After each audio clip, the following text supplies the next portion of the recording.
Bonjour à tous, je suis Émilie du blog Parents Voyageurs. Chaque semaine, on va parler voyage en famille, mais aussi nous allons partir à la rencontre de certaines familles inspirantes. Alors installez-vous confortablement et bienvenue dans ce nouvel épisode.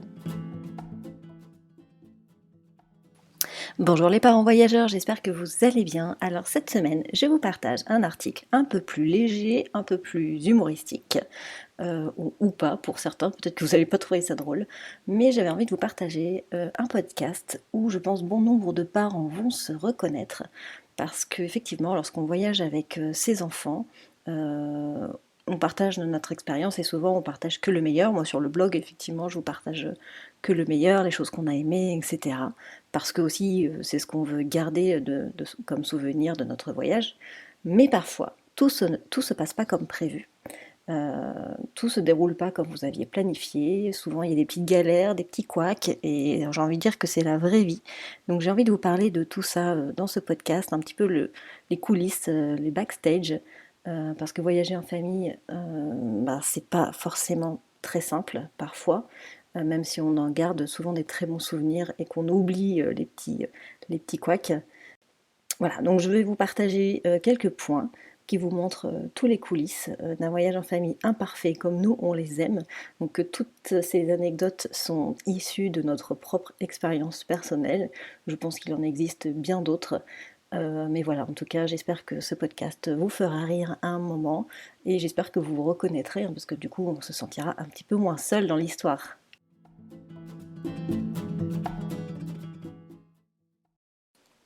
Alors forcément, dans le voyage en famille, je vais commencer par le point essentiel, ce sont les nuits. Alors les nuits, tu dors ou tu dors pas. Alors personnellement, on a beaucoup de chance parce que nos enfants, ce sont des vrais gros dormeurs et je sais que c'est très précieux et que ce n'est pas donné à tout le monde. C'est très injuste ce système. Euh, Par contre, je trouve que quand on est en extérieur, quand on est en voyage, le sommeil, il est perturbé. Alors, même si on a des enfants qui s'adaptent assez vite, le fait d'être dans un environnement extérieur, le fait d'avoir un nouveau lit, une nouvelle chambre, euh, les enfants sont entre l'excitation du voyage, l'excitation du transport, l'arrivée dans un nouveau lieu, dormir dans un nouveau lieu. Voilà, il se passe plein de choses, je pense, dans leur tête. Ça doit faire effet boule de neige. Et là, ça peut vite partir en vrille. Alors, souvent le soir, chez nous, on tente de garder le même rituel, on va lire l'histoire, toujours dans le même ordre, etc. Mais bon, clairement, il faut se l'avouer, ça part souvent en live. Alors, surtout quand les deux enfants dorment dans la même chambre, alors là, c'est le pompon.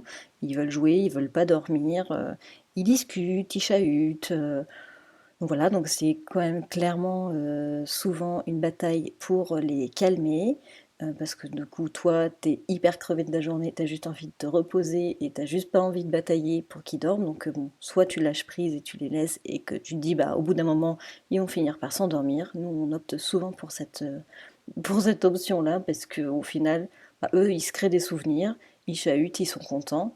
Le problème, c'est que souvent, ils se couchent tard, donc ils sont plus fatigués. Bon, s'il y avait que ça encore, ça irait.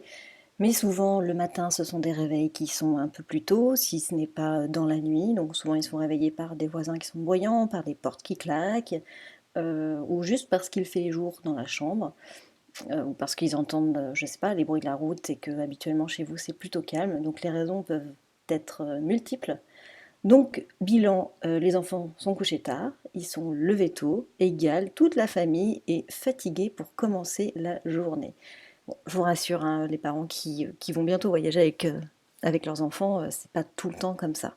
Quand ils sont tout bébés, ils dorment beaucoup plus facilement. Mais je vois, nous, notre tranche d'âge, donc 4-6 ans, ils sont chiens et chats, ils jouent bien ensemble, ils chahutent beaucoup ensemble, et donc dès qu'on arrive dans une chambre d'hôtel, ils sautent sur le lit, ils sont au taquet, ils sont trop contents, et forcément l'endormissement du soir est quand même souvent un peu compliqué.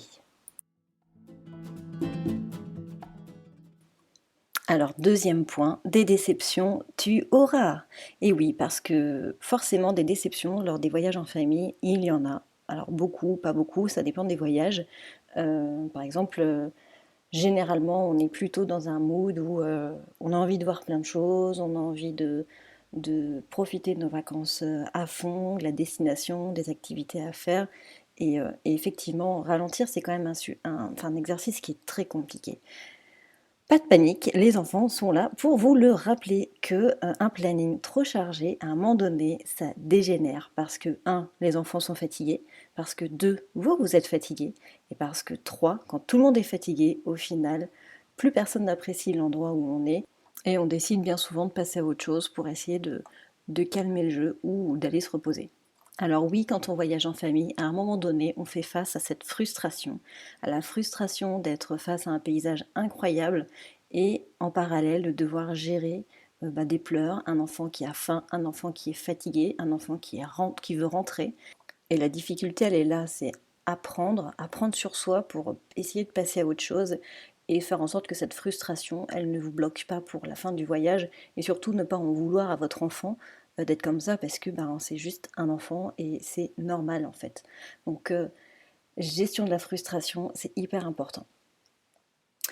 Après, vous pouvez être déçu pour d'autres sujets, ça peut être aussi, vous êtes super déçu parce que vous avez préparé les affaires pour tout le monde, pour toute la famille et dans le lot, vous avez oublié de recharger votre appareil photo. Alors ça, c'est du vécu, hein, donc dans la vraie vie du voyage, quand tu aimes faire de la photo et que, tu n'as pas de batterie pour faire la photo, que tu aimerais faire du fameux paysage dont je parlais, là c'est aussi une vraie déception et une vraie frustration. Donc voilà, il faut juste passer au-dessus de ça et de se dire que les bons moments, ils seront gravés dans votre tête et vous ne l'aurez pas en cliché. Et que la vie de parent, c'est aussi ça, c'est essayer de penser un maximum de choses, mais on n'est pas des parents parfaits et ça nous arrive d'oublier des choses. Allez, je vais aborder le troisième point. J'espère que vous, nouveaux parents, vous n'êtes pas partis tout de suite annuler vos billets pour vos prochaines vacances, hein, non, je vous assure, tout ça, ça se passe facilement, hein, il n'y a pas de problème, on s'en rend même pas compte en fait. Donc voilà, j'espère continuer d'écouter. Vous verrez, il y a quand même des trucs super sympas. Troisième point, donc c'est payer et payer des suppléments. Alors voyager en famille, on sait, c'est quand même un coût supplémentaire, ça représente un coût, c'est évident. Là, un enfant doit payer sa place et c'est normal. Par contre, moi, il y a des choses qui me rendent dingue. C'est tous ces petits frais cachés ou des frais tout court hein, qui sont juste exorbitants, qui peuvent carrément faire capoter l'organisation d'un voyage. Alors par exemple, je pense au lit parapluie dans un hôtel qu'on nous facture 10 euros. Des fois c'est 10 euros par nuit, des fois c'est 10 euros tout court. Alors en Espagne c'est très fréquent, donc à un moment donné on avait toujours notre lit parapluie dans la voiture parce que franchement payer 10 euros c'est quand même un petit peu abusé. Alors, même si je sais que derrière l'hôtel ça représente un coût de payer les draps, etc. Non, sérieusement, payer 10 euros pour un lit parapluie en plastoc, c'est juste pas possible. Enfin moi ça je comprends pas, c'est juste du service client. Donc voilà, ça c'est des frais qui sont cachés. Souvent, on ne fait pas trop attention au moment de la réservation et on le découvre une fois sur place. Mais je pense que le pompon des frais, c'est bien la location des sièges auto euh, dans les agences de location.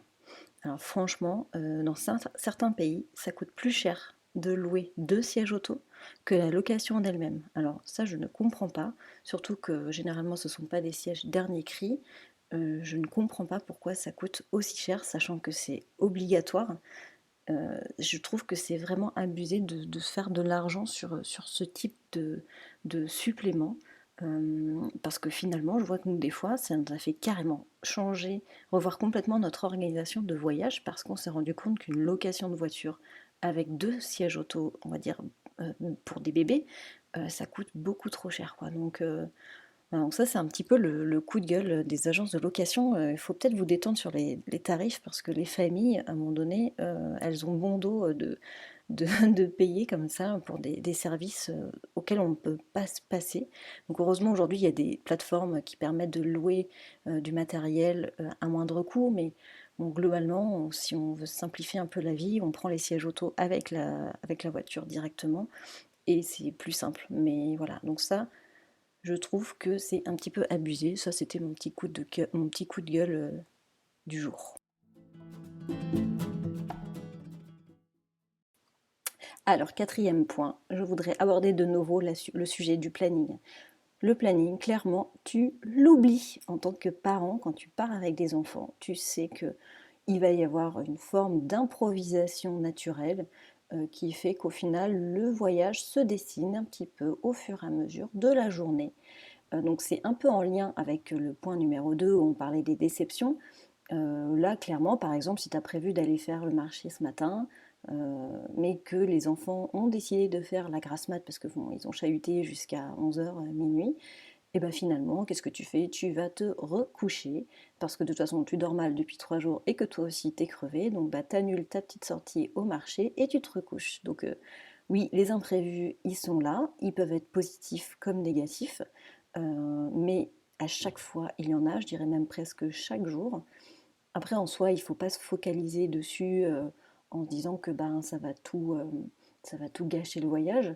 C'est juste qu'il faut avoir une capacité d'adaptation, il faut être souple, et il ne faut surtout pas se focaliser sur un planning à la minute parce qu'il est vraiment très très difficile de le respecter, surtout quand on a des enfants en bas âge qui des fois font la sieste, des fois font pas la sieste, ils sont fatigués ou alors ils sont pleins d'énergie. Bah, en fait, nous, on s'adapte quand même plus ou moins à leur état d'esprit et à leur état de forme, on va dire. Donc, bon, bah, le planning, voilà. Faut pas vraiment se focaliser dessus, quoi. Allez, on continue les réjouissances. On va parler des galères, des petites, des grandes, un peu, beaucoup. Il y en a tout le temps. Parce que la logistique avec les enfants, forcément, elle est toujours fragile. C'est vrai, un rien peut tout faire vriller l'organisation d'une sortie. Vraiment, ça tient souvent qu'à un fil. Alors, qu'est-ce que j'entends vraiment par galère? Alors, ça peut être les accidents de pipi, le petit déjeuner qui est renversé sur les jambes avant de partir, ça peut être un petit vomi en voiture, ça peut être un mal de transport, etc. Voilà, ça c'est les aléas de la vie de parents en général. Donc quand on est à la maison, ça se gère plutôt bien. En fait, on ne se rend même pas compte parce que ça fait partie un peu de notre quotidien. Mais quand on est en voyage, ça peut vite dégénérer, ça peut vite prendre des proportions. On peut s'énerver pour un rien parce qu'on est un peu pressé, parce qu'on voudrait que les choses se passent sans encombre. Sauf que ben non, ça se passe pas comme ça du tout. Donc les petites galères, c'est aussi ne pas prévoir les bons vêtements, par exemple, pour les enfants. Il fait trop chaud, il fait trop froid, on n'a pas pris ce qu'il fallait. Alors en tant que parent ou en tant que maman, bah, on culpabilise parce qu'on s'est dit qu'on n'a pas assuré, on n'a pas prévu, ou alors on se dit mince, j'ai eu un doute, je le prends pas, vous l'avez pas pris, finalement vous en avez besoin. Donc voilà, ça sert à rien de culpabiliser, c'est fait. Et les petites galères, ça se gère. Il faut juste prendre un peu de temps, il faut juste relativiser et de se dire que bah, ce sont des enfants, des galères, il y en a tout le temps. Donc voilà, il faut relativiser et pas se prendre la tête. Dans les petites galères, il y a aussi bah, les achats que tu dois faire à la va-vite parce que, ben, par exemple, il y a des affaires qui se perdent, qui se cassent, qui se volatilisent quelque part, ou ils sont posés dans un endroit qui est bien gardé. Je pense par exemple aux lunettes de soleil, les chapeaux, ça peut être les doudous, parce que forcément en voyage on a tout dans les valises, dans les sacs à dos, on n'est jamais au même endroit, donc les enfants ils n'ont pas trop leurs repères, alors ils posent leurs affaires un petit peu où ils peuvent, et bah du coup on passe son temps à les chercher et souvent on les perd. Donc voilà, ça fait partie aussi du jeu. Donc ce sont des petits tracas sans importance mais qui sont toujours un peu pénibles quand ça arrive.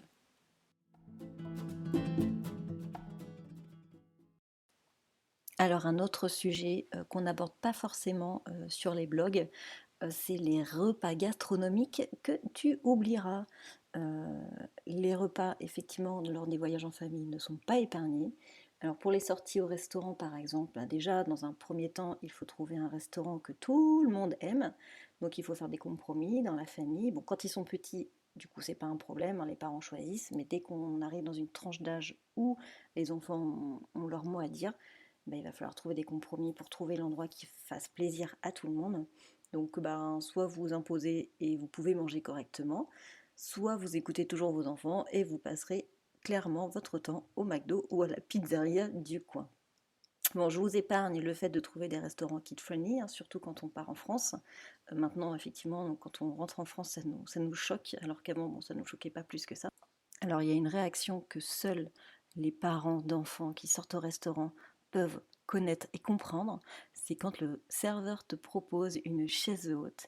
Là, tu as juste envie de l'embrasser direct. Et toi, j'ai juste envie de dire, waouh, mais cet endroit, il est trop génial, il est trop kid-friendly. Mais en réalité, c'est juste une chaise haute. Mais voilà, du coup, c'est ce genre de réaction qui fait toujours un peu sourire. Bon, ça, c'est la partie restaurant. Aussi, en voyage en famille, on fait beaucoup de repas à l'appartement, hein. Quand tu loues un Airbnb, tu te fais à manger souvent toi-même pour limiter un petit peu les frais. Alors là, quand tu fais tes courses, tu vas à l'essentiel. Tu vas faire des courses et tu vas choisir des produits qui vont être faciles à cuisiner. Tu vas choisir des choses rapides, des choses qui se conservent. Donc généralement, tu vas préparer des plats familiaux de préférence rapides et efficaces parce que souvent on rentre tard, on fait la course avec les douches, les bains, les trucs. Donc généralement, le truc que tu dis, c'est pas de jambon pour tout le monde, ça vous va?